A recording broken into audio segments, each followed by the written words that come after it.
If you want to power off your Samsung Galaxy A56, it's quite easy to do.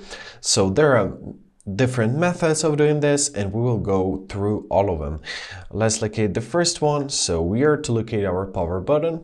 Keep in mind we will say this word many times today, and your volume down button. That's two buttons which we're gonna need for this method. So hold them simultaneously.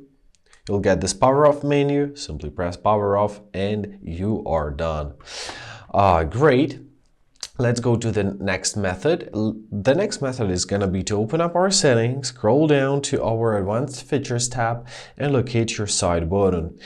So here choose long press and choose power off menu. Now if you're gonna hold your power off button, you're gonna get your power off menu. You can press your power off option once again. Also, you can set up this power button in order to open up your camera or summon any kind of application, or you can, at the long press, classically it goes to the Bixby.